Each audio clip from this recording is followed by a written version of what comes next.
नमस्कार। सिंह राशि के महानुभावों के लिए मई 2025 का मासिक राशिफल लेकर हम यहाँ उपस्थित हैं। ढैया लगे महीना बीत चुका है, शनिदेव राहु की युति चल रही है। मई 2025 के साथ में 14 तारीख वो रहेगी जहाँ पर देवगुरु बृहस्पति वृषभ से मिथुन की ओर आने वाले होंगे। राहु एवं केतु भी अपने परिवर्तन की यात्रा को यहाँ साथ में लेकर चलने का स्पष्टतम स्तर निर्मित कर रहे हैं 18 मई के साथ में ही, जहाँ से राहु और केतु परिवर्तन की ओर होंगे। क्रमशः कुंभ और सिंह की तरफ शनिदेव राहु की युति संगत स्थितियां पूर्ण हो जाएगी। और इस महत्वपूर्ण चर्चा की शुरुआत करते हैं प्रथम भाव के साथ में। देखिए, जो आत्मविश्वास, व्यक्तित्व और ओवरऑल पोजीशंस को देखने का जो हाउस है, उसके जो अधिपति हैं शुरुआत में रहेंगे उच्चस्थ भाग्य भाव में महीने के अर्ध अंतराल तक, और उसके बाद में आ जाएंगे दशम भाव में उत्तरोत्तर बलि केंद्र में शत्रु राशि स्थानक क्रम के साथ में। इस स्पष्टता को अपने साथ बहुत गहराई से बनाकर चलिएगा कि आत्मविश्वास की कुंजी आप बहुत शानदार तरीके से लेकर चल रहे हैं। कोई इंटरव्यू इस महीने आ रहा है, कोई मुलाकातों के दौर इस महीने आ रहे हैं, राउंड ऑफ इंटरव्यूज की पोजीशन आ रही है। घर परिवार के साथ में कोई कामकाज चल रहा था, उलझा हुआ था, आप वो कड़ी हैं जो इस घड़ी के साथ में बैठकर उस समाधान की यात्रा को साथ में लेकर आ सकते हैं श्रीमान। तो पूरी ताकत अपने साथ में रखिएगा। सोलर संबंधी कामकाज में आप हैं, इलेक्ट्रॉनिक संबंधी कामकाज के साथ में आप हैं, कोई भी ऐसा कार्य जो कि रिसर्च के साथ में, एनालिसिस के साथ में जुड़ा होता है, वहां पर 8th हाउस की पोजीशन पे स्ट्रांग है। तो जो एक तरह से फर्स्ट हाउस की लॉर्डशिप 9th और 10th हाउस में रहेगी, उनकी पोजीशन पे कंसोलिडेशन के साथ में है। इसी वजह से ऐसे कार्य क्षेत्र के साथ में सूर्य की आभा आपको प्रकाशमान कर रही है, और ऐसे कार्यों के साथ में सतत स्तर पर संघर्ष की यात्रा को अपने साथ में परिपूरित करते हुए आगे बढ़ते चले जाना भी एक अलग सिरा कहा जाएगा, एक अलग व्यवस्थित आयाम कहा जाएगा, जिसके साथ आप भरपूर से भी भरपूर सिरे के साथ में गतिमान होते चले जाइएगा। द्वितीय भाव की यदि हम चर्चा करते हैं तो द्वितीय भाव के साथ में केतु की स्थितियां यहाँ सम्यक तौर पर सामने बनी हुई है, और ये स्पेसिफिक क्लैरिटी आपको अपने साथ में रखकर पूरे सिरे से चलने की आवश्यकता यहाँ पर रहेगी कि जाते हुए केतु 18 मई तक आपको धनागमन के सिरों के साथ में व्यवस्थित वृद्धि दे सकते हैं, और वहीं पर जो बुध की स्थितियां भी है वो भाग्य भावस्थ रहने वाली होगी तकरीबन 16-17 दिनों के लिए मई 2025 के साथ। इसी वजह से धनागमन में श्रेष्ठता बनी हुई है। भले ही ढैया चल रही हो, परंतु शनिदेव भी पुनः मित्र राशि स्थान को देखने वाले होंगे। केतु जाती हुई अवस्थाओं के साथ में, क्योंकि मोक्ष कारक ग्रह हैं, मंगलवत फल करते हैं और वो भी धन भाव में है, तो फाइनेंशियल गेन की अप्रोच आपके लिए कंसिस्टेंसी के साथ में यहाँ एप्लीकेबल होती चली जाती है, जहां से कोई और दुविधा के आधार आपके समक्ष मौजूद रहने वाले नहीं है। पारिवारिक जनों के साथ में कुछ हद तक तनाव, क्योंकि धनेश जो बुध है यानी द्रव्य भाव के अधिपति और जो स्वयं कारकाधिपति हैं वो भी लाभ भावस्थ क्रम में 14 मई से रहेंगे, तो वहां कॉन्फ्लिक्ट्स और कॉन्ट्राडिक्शंस रह सकते हैं। जहां अधिक मोह है वहीं पर पशुपेश है, और वहीं पर तनाव के सिरे हैं, उनसे संभलने की जरूरत है। और वहीं सेकंड हाउस की जो पोजीशन केतु के साथ में है, ये अटमोस्ट क्लैरिटी के साथ में आपको एक ही बात की रेजेम्बलेंस देते हुए चलती है कि केतु की ये स्थितियां आपकी वाणी की प्रखरता को शानदार स्तर पर दे रही है। आप वक्ता हैं, आप राजनीतिक क्षेत्र के साथ में जुड़े हुए हैं, आप कला संबंधी क्षेत्र विशेष के साथ में किसी भी गायन अभिनय की रुचि के साथ में जुड़े हुए हैं, तर्क संगत क्रम के साथ में आपका कामकाज चला करता है, तो ये समय और ये विधा, ये सम्यक आधार आपकी वाणी को मां शारदा की अनुकंपा के साथ में लेकर चल रहा है। इसलिए जो कह रहे हैं उसकी तैयारी करके चलिएगा। ऐसे मौके आपके सामने आ रहे हैं जो जीवन यात्रा को एक नव मार्ग की तरफ लेकर चल सकते हैं। उसकी तीव्रगामिता को, उसकी ऊष्मा को आप अपने साथ गहराई से बनाकर चलें। पराक्रम भाव की यदि हम चर्चा करते हैं तो पराक्रम भाव के अधिपति शुक्र अष्टम भावस्थ क्रम के साथ में रहने वाले होंगे, उच्चस्थ स्थितियों के साथ में रहेंगे। और आप गौर कीजिएगा कि शनिदेव, शुक्र और राहु का युति संगत आधार अष्टम भाव में रहेगा। ये क्लैरिटी यहां पर आपके सामने है कि जो फाइनेंशियल गेन की मेथोडोलॉजी है उसके साथ में आपके पुरुषार्थ में वृद्धि हो रही है। आपके साथ में आकस्मिक खर्चों के योगायोग जीवन यात्रा के साथ में एक अलग भवितव्यता को निर्मित कर रहे हैं। आप यदि ह्यूमन रिसोर्सेज संबंधी कामकाज के साथ में अपनी पोजीशन को और एक अलग लेवल के साथ में स्टैब्लिश करके आगे बढ़ना चाहते हैं, तब भी समय सहयोगी है। भाइयों के साथ, नए कामकाज की शुरुआत में पूरी तरीके से बचकर आपको चलने का प्रयास करना चाहिए। व्यक्तिशः आधार पर हम आपसे ये स्पष्ट करना चाहेंगे, यात्राओं में स्वास्थ्य का विशेष तौर पर ख्याल रखते हुए आप आगे बढ़ने का किंचित और प्रखर प्रयत्न अपने साथ में लेकर चलते चले जाइएगा। यह विनम्र निवेदन हम आपसे करना चाहेंगे, इसमें कोई भी दुराई की प्रवृत्तियाँ मौजूद नहीं है।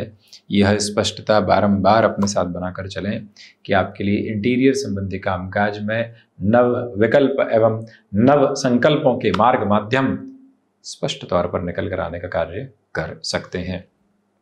चतुर्थ की यात्रा को हम तय करते हैं तो चतुर्थ भाव के अधिपति जो स्वयं मंगल है वो द्वादश भाव में नीचस्थ हैं, इसलिए भूमि संबंधित कामकाज में अभी बहुत ज़्यादा धीमापन अपने साथ बनाकर रखिएगा इस महीने, क्योंकि मंगल के आधार नीचस्थ हैं। जून के महीने में आप तीव्रगामिता दर्शा सकते हैं। मदर की हेल्थ को लेकर हल्के फुल्के कंसर्न्स यहाँ डिस्टर्बेंसेस दे सकते हैं, संभलिएगा। वाहन संबंधी निर्णय में भी थोड़ा सा रुक जाना आपके लिए बेहतर कहा जाएगा। हम यह भी स्पष्टता के स्वरूप में आपसे निवेदन करना चाहेंगे और ये अटमोस्ट क्लैरिटी की मेजर्स और बेसिस अपने साथ में आप रेजम्बलेंस में लेकर चलने की कोशिश ज़रूर करते चले जाइएगा। इसमें कोई भी और दुविधा के मार्ग माध्यम उपस्थित रहने वाले आपके लिए नहीं है। यह प्रमुख निवेदन हम यहाँ आपसे करना चाह रहे हैं कि जो 4th हाउस की लॉर्डशिप है वो 12th हाउस की पोजीशन के साथ में है, इसलिए जो भी महानुभाव नेटिव के साथ में जुड़कर कामकाज की जल्दबाजी कर रहे हैं, थोड़ा सा आप अभी भी यहाँ पर रुक कर चलने का प्रयास जरूर कीजिएगा। पंचम भाव की यात्रा को तय करते हैं तो पंचम भाव के अधिपति जो स्वयं देवगुरु बृहस्पति हैं, कारकाधिपति भी हैं, अधिपति भी हैं और लाभ भाव क्रम में बुध राशि स्थान के साथ में है, इसलिए स्टॉक मार्केट को रिलेट करते हुए अप्रोच में यहाँ कंसोलिडेटेड बेस में बढ़ा जा सकता है। भले सेकंड हाउस जहाँ केतु है, पंचम भाव जहाँ पर पुनः देवगुरु की दृष्टि है, अष्टम भाव के अधिपति स्वयं लाभ भाव में है, तो ये जो पूरा ही कॉम्बिनेशन और लाभ भाव का अधिपत्य पुनः भाग्य भाव में है, स्टॉक मार्केट को रिलेट करते हुए डिसीजंस के साथ में एक इवॉल्विंग पर्पस आपको देता चला जाता है। इसी के साथ में विद्यार्थी वर्ग काफ़ी हद तक एकाग्रता के प्रभावी मार्ग माध्यम को अपनाकर अपनी यात्रा को आगे की तरफ तय करने की पूरी योजनाबद्ध आभा बनाकर चल रहे हैं, जहां से कोई भी और नकारात्मकता के भाव, जहां से कोई भी और दुविधा के क्रम आपके समक्ष नज़र आने वाले नहीं होते। ये एटमोस्ट क्लैरिटी के बेसिस आप अपनाकर ज़रूर चलिएगा। हम यह निवेदित आपसे करना चाहेंगे कि जो महिलाएं संतान सुख की ओर अग्रगामी हैं, उनके लिए भी इस टाइम के रिजम्बलेंस को अटमोस्टली पॉजिटिव कहा जा सकता है, जहाँ से रुकावटें और बाधाएं पूर्णतया हट रही है। जीवन स्थिरवादिता के साथ में आगे बढ़ाने की आपको तैयारी करता चला जा रहा है। 6th हाउस की पोजीशंस के साथ में डिस्कशन करें तो 6th हाउस की लॉर्डशिप 8th हाउस में रहेगी। बृहस्पति राशि स्थान के साथ में रहने वाली होगी। कफ प्रदान प्रकृति के रोगों से पूर्णतया संभल कर चलने का प्रयत्न करते चले जाइएगा। याद रखिएगा कि फार्मास्यूटिकल को रिलेट करते हुए अप्रोच में बहुत ज़्यादा मनी इन्फ्यूज़न की पोजीशन से बचकर चलने का प्रयत्न करते चले जाना चाहिए।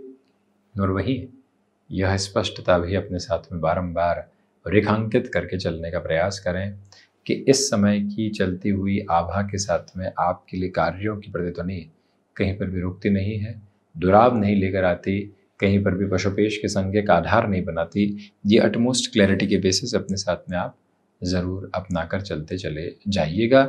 7th हाउस की लॉर्डशिप 8th हाउस की पोजीशंस के साथ में बनी हुई है।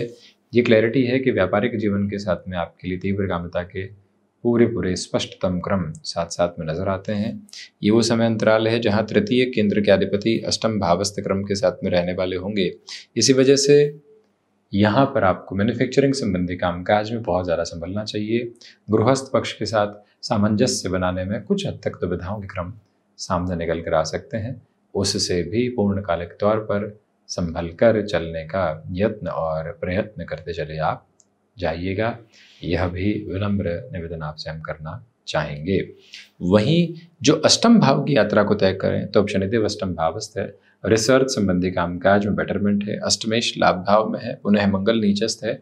विदेश संबंधी कार्यों के साथ में शुरुआती संघर्षों के बाद में जो तीव्रगामिता और बेहतरी है वो निकल कर आती चली जाती है।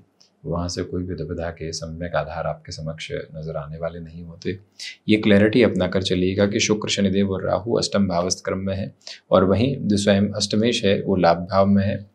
इसी वजह से इस समय के तारतम्य के साथ में आपको ध्यान और योग की तरफ गहराई से जाना चाहिए। मन एक आत्मिक संतुष्टि को प्राप्त करके आगे बढ़ने की तैयारी करता चला जा रहा है। नवम भाव की यात्रा को तय करते हैं तो नवम भाव के साथ में बुध है, मंगल राशि स्थानक क्रम में है और नवमेश स्वयं द्वादश भावस्थ आधार के साथ में गतिमान है। इसी वजह से भाग्येश का द्वादश में भले ही नीचस्थ होना भाग्य का सहयोग देता है। आप किसी फाइनेंशियल इंस्टीट्यूशन के साथ में जुड़े हुए हैं, मैनेजमेंट को रिलेट करते हुए पोजीशन में टॉप नॉच पोजीशंस के साथ में चलने की तैयारी कर रहे हैं, वहाँ इस समय सहयोगी है और आपकी आध्यात्मिक धारा का प्रवाह भी अद्भुत नजर आता है। बुध जब भी ऐसी अवस्थाओं में हो, युवा ग्रह हैं, पारे की प्रकृति के ग्रह हैं, अटमोस्ट सपोर्टिव बेसिस आपके साथ स्टेबलाइज करते हैं। 10th हाउस में सूर्य है और वो भी प्रथमेश होकर दशम भाव में है। शुरुआत में भाग्य भाव, उसके बाद दशम भाव में।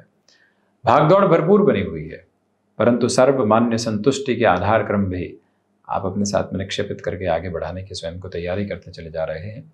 उसमें कोई भी और रुकावट एवं बाधा के मार्ग माध्यम आपके लिए उपस्थित ही यहाँ दर्ज नहीं करवाते। पिता के साथ वैचारिक गतिरोध से पूर्णकालिक तौर पर बचकर चलने का प्रयत्न करते चले जाइएगा। निवेदन है कि सोलर संबंधी कामकाज में तीव्रता रखें। नौकरी पेशा जीवन में कोई भी तरीके के परिवर्तन को 1 से 14 मई के मध्य अपनाकर चलना चाहते हैं, जब तक देवगुरु बृहस्पति और शुक्र का परिवर्तन का संज्ञा क्रम बना रहेगा। अटमोस्ट सपोर्टिव बेसिस आपके साथ साथ स्टेबलाइज होते चले जाएंगे। कोई भी नेगेटिविटी की अप्रोच यहाँ साथ में आपके लिए नजर नहीं आती है। ये अत्यंत स्पष्ट कामता के आधार क्रम अपने साथ बड़ी गहराई से आप अपनाकर चलिएगा। वहीं 11th हाउस के रेजम्बलेंस के साथ में अगर हम डिस्कशन करते हैं तो लाभ भाव में देव गुरु बृहस्पति हैं, बुध राशि स्थानक क्रम के साथ में है, पराक्रम पंचम सप्तम के साथ में इनका दृष्टि संबंध बना हुआ है। इस वजह से यहाँ लाभ के सिरों में धीरे धीरे वृद्धि है। लाभेश भाग्य भाव में है, लाभ से भाग्य का सहयोग बन रहा है। एक काम से दूसरे कामकाज का प्रवर्तमान होना, नए रास्तों की तरफ जाना, ये सब कुछ आपके लिए उद्यमशीलता के साथ में स्पष्ट तौर पर नजर आता है। इसमें कोई भी रुकावट एवं बाधा आप अपने साथ में रखने वाले नहीं रहते हैं, तो ज़्यादा स्पष्टता निकल कर आती चली जाती है। ये क्लैरिटी के मेजर्स भी आप बनाकर रखिएगा। तो वहीं 12th हाउस में मंगल है, रक्त संबंधी विकारों से संभलें। इसके अलावा यहाँ पर आपके लिए शत्रु पक्ष कुछ हद तक हावी होने का प्रयत्न कर सकता है। इस समय की आभा में एक और विचारशीलता जो प्रमुख तौर पर सामने निकल कर आती है वो ये भी है कि जो 12th हाउस में मंगल की पोजीशंस है, जो आप विदेश संबंधी कार्यों में आईटी फील्ड के साथ जुड़े हुए हैं, शुरुआती संघर्ष रह सकते हैं। थोड़ा सा स्वयं को संभाल कर आगे बढ़ाने का प्रयत्न करते चले जाइएगा। तो ये था सिंह राशि के महानुभावों के लिए मई 2025 का मासिक राशिफल। हम ऐसी ही चर्चाओं के साथ उपस्थिति दर्ज करवाने का प्रयत्न करते रहेंगे। धन्यवाद एवं कोटिशः आभार।